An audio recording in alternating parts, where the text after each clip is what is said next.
Today I'll be reviewing one of the best designer signature scents on the market and the longest standing perfume in my collection. What's up guys, welcome back to the channel. In today's video, I'm going to be giving you an honest review of Dior Eau Sauvage Parfum 2017.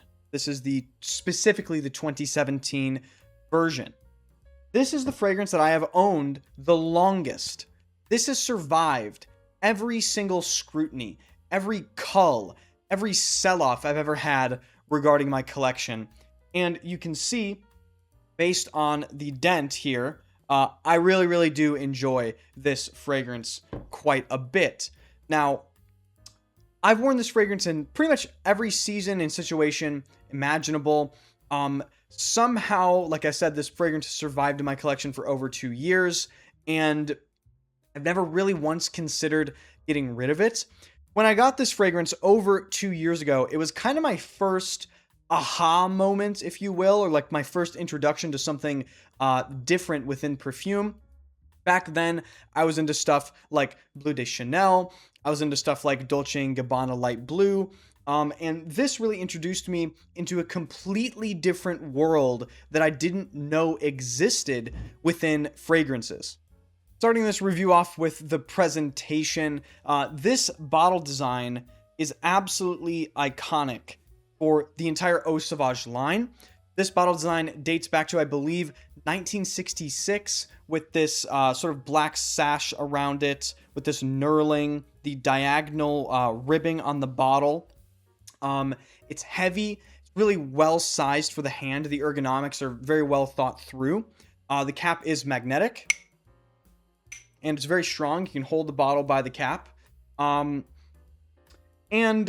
it just comes across as an extremely high quality, well put together presentation. And of course, you should expect this from Dior, but I don't know, some of these very rich designer brands don't necessarily give you your money's worth when it comes to presentation.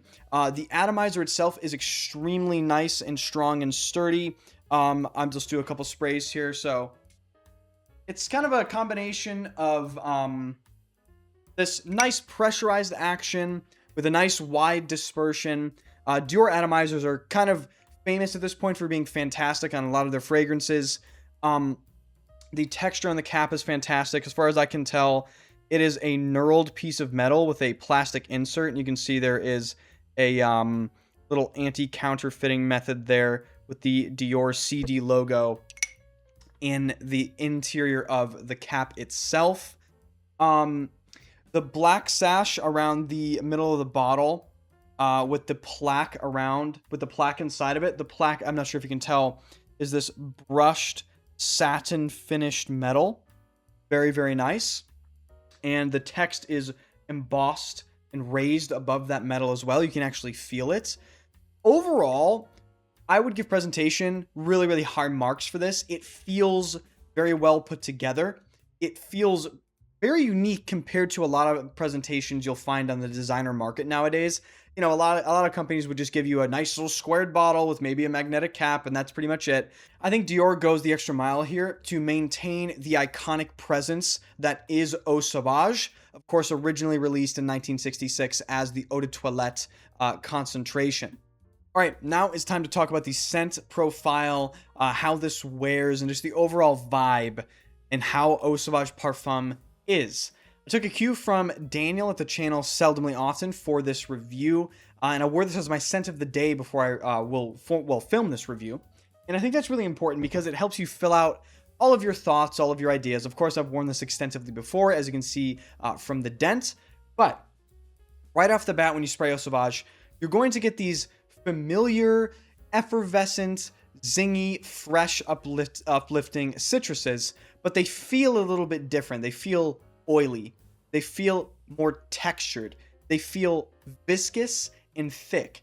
And that is because there is a note in here called elemi resin. It's a resinous citrus experience. Elemi resin itself is apparently this lemony resin, and it is one of the stars of the show in Eau Sauvage Parfum. It gives the whole fragrance a completely different texture. And it also gives the fragrance a completely different viscosity and denseness. This is a parfum concentration. It is heavier. It is definitely more thick and dense, and that is what I really like about this fragrance. I think it aids the longevity, but in terms of how this fragrance performs, which I'll touch on a little bit more later, it's definitely not the most beast mode. This is I would say, fairly well-behaved, polite fragrance. Getting back on track to what this fragrance actually smells like, one of the other stars here for me is the lavender. And the lavender in this fragrance isn't really immediately obvious to me, but it really fills out the whole body of this fragrance. It's this, again, rounded lavender. It's not too herbal. It's not too spiky. It's not too camphoraceous. It's a very well-behaved, very well-blended lavender that helps give everything structure.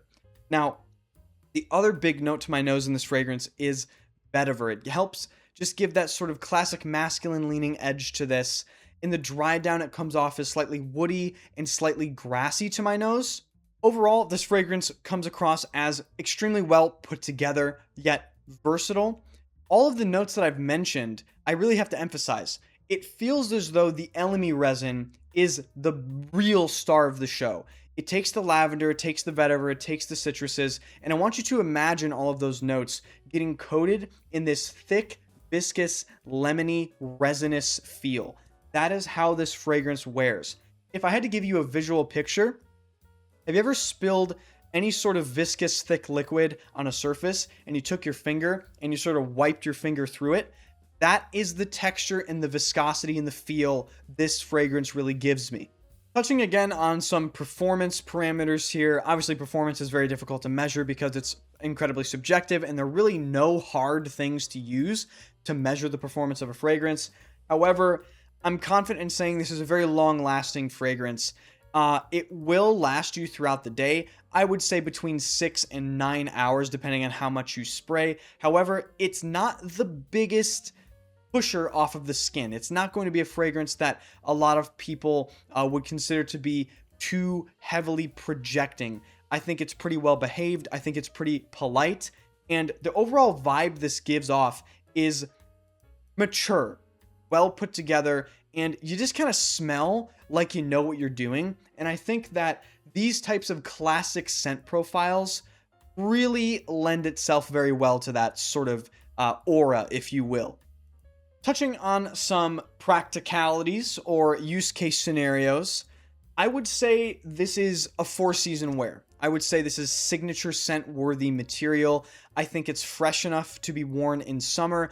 I think it has great longevity and is dense enough to be worn in winter. I think this is office safe. I think this is, formal event safe. I think it's pretty much a chameleon in that regard.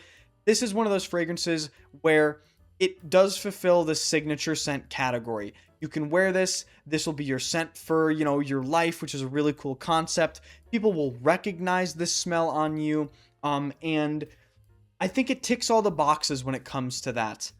At the end of these reviews, I like to give you guys some options for the featured scent, in this case, Eau Sauvage Parfum 2017.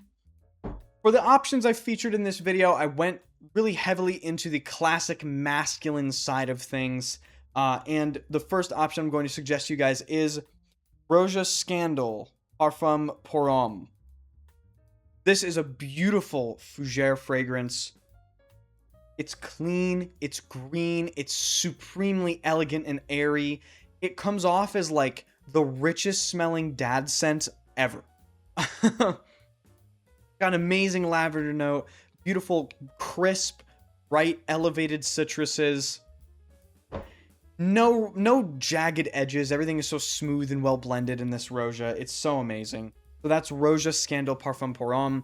The second option I went with is none other than a Creed. This is Creed Viking, not Viking Cologne, which is a disgrace. Creed Viking is incredible.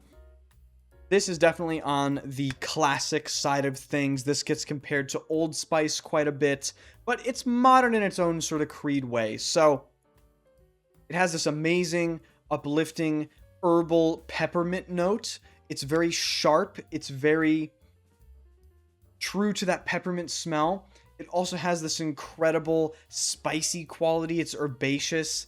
but the dry down is really where it's at. It's this beautiful sort of slightly musky, slightly woody, ambergris.